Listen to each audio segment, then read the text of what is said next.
Well, welcome to Meet the Saints. And my name's Jane McBride, and I'm a new member of All Saints Waterloo.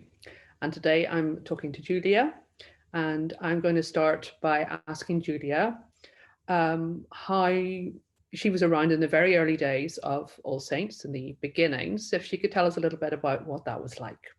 Yeah. Well, when I came to Belgium some 40 years and more ago now, there wasn't an obvious church for me to go to. But I was in contact with Holy Trinity, which is the pro-cathedral in the centre of Brussels. Because I was living right outside Brussels in Rod-Saint-Genès, the priest there suggested I might like to join a prayer group. When I got there, I learned that it was a discernment prayer group to see whether the Holy Trinity should have a church plant in Waterloo, which was even further out from the centre of Brussels. The whole point was there were a lot of American people living in the Waterloo area in the new estates. There was no real church for them. And the idea was that a church should be developed for those particular people. The background to that is that Holy Trinity always had an American curate because there were always Anglican Americans in Brussels, or in the Brussels area, who attended that particular church. It was an interesting church group, mixed people, all from Holy Trinity, and mixed Americans and Brits. And that group sort of developed eventually into All Saints. We had a hiccup at one point when it looked as though there would not be a need for an extra church in the Waterloo area because Belgian law changed. That meant that all American companies in the Brussels area had to increase the number of Belgian employees and reduce the number of American imported, if you like, employees. And that made a considerable difference. It coincided with the time when IT was developing. Computer connections were becoming much easier and much more widely used. And so the American companies repatriated large numbers of their staff and kept a skeleton staff running in Brussels. And consequently, only very few Belgians were actually employed as a result of that government maneuver. But it did make us question the validity of continuing. But at the same time, Britain and Ireland had both joined I think it was still the Common Market at that stage. There were schools for English-speaking children in the area. And so we thought, well, the EU is likely to expand. The Brits came in 73, and we're now we arrived in 76, so somewhere between 76 and 79. So we kept going. Well, I'm very glad you did. Yeah. And that prayer group essentially was the founding of the church. We started with the help of Holy Trinity, and our first service was held in St. John's School, and they came out and brought us communion, and there were a lot of people there. Great. So we had to very quickly find a worship space, and we were very fortunate to have the church of at the Argenteuil Chapel, which is, I forgot the name of the road from La Hulpe to the centre of Waterloo where we are. It was in the patronage of the Aumônier du Travail, and they had a service in the morning in the church there.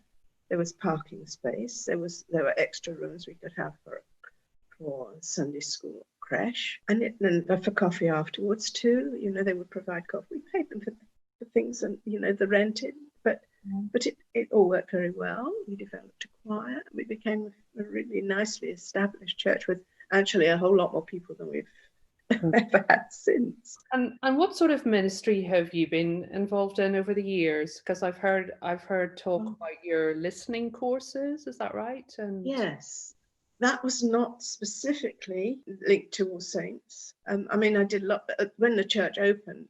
A lot of us took on all sorts of things, and I with two other people were responsible for a burgeoning youth group, 13 pluses. There was Sunday school set up. We need to have a creche. And Siggy, our younger daughter, took care of the creche most Sundays for a long time. And it would never be allowed to work like that now, with all the regulations about childcare and what have you. But that's how it was then. Wonderful. And there were some very keen Americans who had been in the area and were part of the people, in the prayer group to start with, who really wanted to have this church. And they took on official responsibilities. Most of them have gone back to the States. They tended not to stay. Some of the Brits have stayed. The Americans, on the whole, tended to go back to the States. But they were exciting days, and we hadn't got prayer books. We had old hymn books, and we had a priest bringing communion. The chaplain from downtown became our priest, but he only came and brought us communion to start with once a month, and we had all sorts of meetings. And then he was then appointed just for us and would come out to Waterloo every Sunday. So we had regular communion then, and the choir got going, and very good choir. We had lots of musical people and some very competent. So when you, thinking back to those early days and looking at where things are now and where you are now in your life as a Christian and in your life of faith, has your faith changed and developed? And would you have any special Bible verses that mean a lot to you that you could share with us? My faith has changed. I can't say radically, because I've been called a heretic many, many times by all sorts of priests, because I wouldn't just accept, chapter and verse and a heretic, really? I have, honestly. Do you know, it said to be called a heretic is a very painful thing. Oh, I'm sorry, I shouldn't be laughing. Yeah, well, I know. The thought of you being called a heretic. There we go. They didn't. It's not always thus, people were much more straight-laced. So what sort of things Look how wide our arms are now. Well, what sort of things would you say that would make people call you a heretic? Well, I wouldn't take it at fundamental, I wouldn't take scripture at face value. I wanted to know the context it came out of, when it was set, how long it had been sort of going around before it was written down. This sort of thing. I was just curious. You're an intelligent theologian rather than a heretic, as far as I can tell.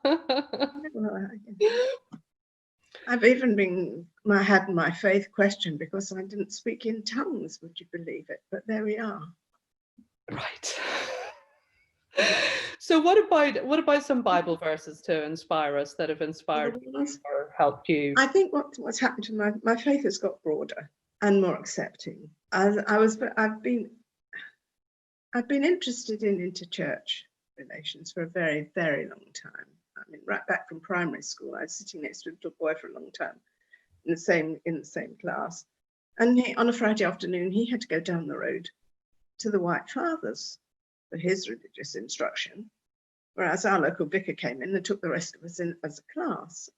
Yes. And what happens, you know what children are like. So, well, what story did you do? I mean, the curriculum then was the gospel and the collect for the upcoming Sunday on a Friday afternoon. You see, yeah. And so frequently, he'd gone down the road and learnt the same story as we'd had in our classroom.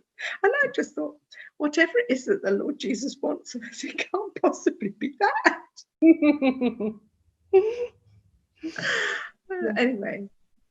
So what about, there's a verse from Micah. The verse from Micah seems to me to sum it up, because it's a very well-known verse about loving justice. You'll probably know it more accurately than I do. It's loving justice, and mercy, and walk humbly with your God. That's the one. That's the one. That's beautiful. That just it seemed something that was anybody could do.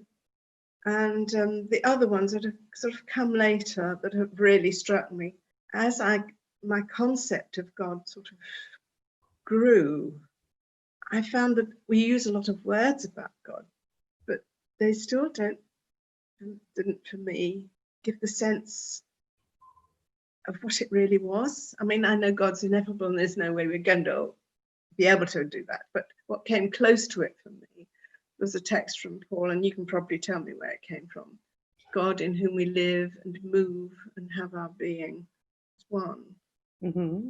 And there's a sort of corollary to that, which is very similar, and it's Christ in whom all things cohere.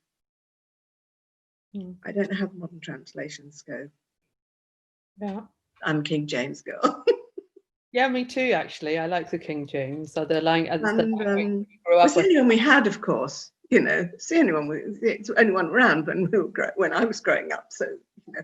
So those verses are important to you and keep Very you. important, because it's not just describing God, but it brings us in. It's our environment, and it opens up to the whole of creation. Yeah. Leaves room for the things that are not all bright and beautiful. Yeah. As part of creation, somehow or other they fit in the scheme. And it's the only way I can be in any way accepting of Roger's Alzheimer's disease. And I don't, you know, I don't get into this punishment for sin scene at all. There's nothing really in the Bible that I know that would convince me that was what this was all, our believing was all about. So just to finish off with, Julia, because I could talk to you for hours, and I probably stop us recording, then you and I can talk for hours. But what gives you hope? What's the light in the darkness at the moment for you? It comes and goes, but I have derived great joy from our Wondrous Wednesdays.